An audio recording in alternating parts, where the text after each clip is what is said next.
Seorang bos pabrikan baru saja mengakui bahwa motornya bukan lagi yang terkuat di grid. Davide Tardozzi, orang yang bertahun-tahun membela mesin Ducati mati-matian, justru memilih kalimat yang terdengar sportif. Motornya setara dengan Aprilia, katanya. Dan sekarang pembalaplah yang membuat perbedaan. Terdengar seperti pujian rendah hati. Padahal, kalau kalimat itu dibaca pelan-pelan, ia jauh lebih mirip alarm. Dan alarm itu berbunyi paling keras di garasi Ducati sendiri. Aneh sekali seorang bos pabrikan mau mengakui motornya tak lagi unggul.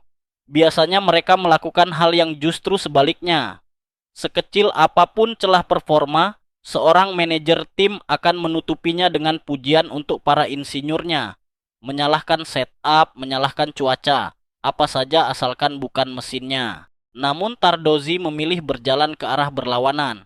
Dan ia melakukannya di momen paling genting, jeda tengah musim, saat perebutan gelar 2026 sedang panas-panasnya, dan saat dua motor Aprilia duduk di depan motornya di klasemen. Kalimat itu bukan basa-basi, ada sesuatu yang sedang ia akui tanpa benar-benar mengucapkannya. Mula-mula, lihat dulu buktinya di atas lintasan karena angka tidak bisa berbohong. Setelah seri ke-11 dari 22, dua nama teratas klasemen bukan pembalap Ducati. Jorge Martin memimpin dengan 208 poin. Di belakangnya, Ai Ogura yang baru menjalani musim keduanya di kelas utama, kini duduk di posisi kedua dengan 194 poin. Keduanya menunggangi Aprilia. Bagi pabrikan yang belakangan ini terbiasa mengunci deretan teratas klasemen, pemandangan seperti ini nyaris terasa asing. Baru setelah itu nama Marc Marquez muncul di posisi ketiga dengan 190 poin, tertinggal 18 poin dari puncak. Bayangkan situasinya, juara dunia paling laku di paddock yang pindah ke tim pabrikan Ducati demi motor paling ditakuti di grid, kini justru harus mengejar dua pembalap Aprilia di depannya.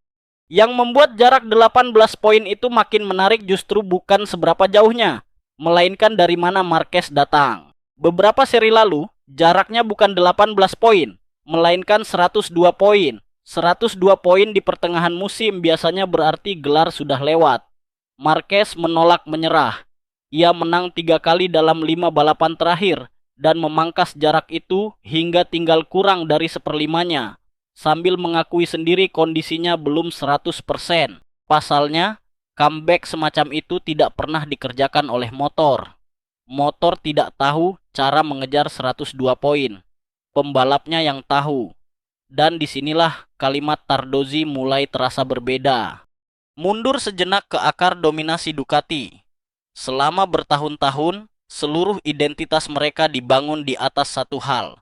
Motornya adalah senjata terbaik di grid. Pembalap rela antre demi mendapatkannya. Pembalap bintang dari pabrikan lain pun rela pindah demi satu kursi di atasnya. Gelar demi gelar datang bukan cuma karena bakat, tetapi karena mesin yang membuat lawan terlihat biasa saja. Ternyata orang yang paling tahu isi garasi itulah yang sekarang berkata lain. Motornya setara, dan pembalaplah yang membuat perbedaan, ujar Tardozzi seperti dikutip dari motorsport.com. Kalimat itu pendek, tetapi dari mulut seorang bos Ducati, ia meruntuhkan premis yang selama ini menopang seluruh dominasi mereka. Dan disinilah lapisan yang jarang benar-benar dibaca orang. Bacalah yang tersirat. Ketika sebuah tim menang karena motornya, bos tim akan memuji motornya. Ketika motor itu tidak lagi memberi keunggulan, satu-satunya hal yang tersisa untuk dipuji adalah pembalapnya. Jadi ketika Tardozzi berkata, pembalaplah yang membuat perbedaan, yang sebenarnya ia sampaikan adalah motor Ducati tidak lagi membuat perbedaan itu seorang diri. Ini bukan pujian untuk Aprilia. Ini pengakuan tentang Ducati. Keunggulan mesin yang dulu menjadi jaminan, yang membuat setiap akhir pekan terasa seperti formalitas, kini menipis sampai nyaris ke titik nol. Pertanyaan besarnya sekarang bukan lagi apakah Aprilia lebih cepat dari Ducati di satu atau dua sirkuit. Pertanyaannya adalah apakah Ducati masih pantas disebut motor acuan grid ketika bosnya sendiri menyerahkan nasib gelar ke tangan pembalapnya. Dan Tardozzi tidak berhenti di situ. Ia bahkan menyebut siapa saja yang menurutnya masih berebut gelar musim ini. Gelar ini diperebutkan 6 orang, Marc Digia dan 4 pembalap Aprilia. Ujarnya, hitung ulang komposisinya. Dari 6 nama, 4 menunggangi Aprilia. Ducati, pabrikan yang biasa membanjiri grid dengan motornya, kini justru kalah jumlah di pertarungan yang paling menentukan. Dan perhatikan juga siapa yang tidak ia sebut. Dalam daftar 6 nama itu, tidak ada Francesco Bagnaia, juara dunia 2 kali yang menunggangi motor pabrikan persis sama dengan Marquez. Itu tidak masuk hitungan bosnya sendiri untuk gelar musim ini. Renungkan artinya, 2 pembalap, 1 garasi, 1 motor yang katanya sama persis. Yang satu berjuang di papan atas, yang satu lagi tercecer jauh.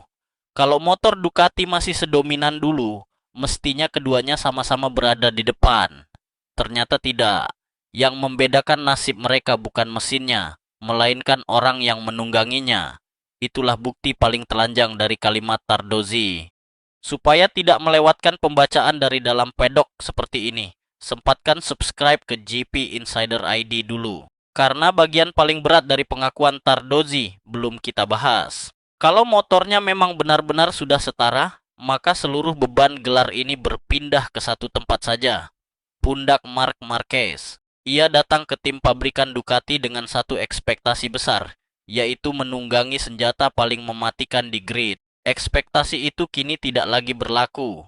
Sepanjang karirnya, Marquez hampir selalu memegang motor yang minimal sekelas dengan yang terbaik. Di Honda, di masa jayanya, bakat gilanya ditopang mesin yang sanggup menang. Ketika ia akhirnya pindah ke Ducati, logikanya terdengar sederhana. Satukan pembalap terbaik dengan motor terbaik, lalu gelar tinggal menunggu waktu.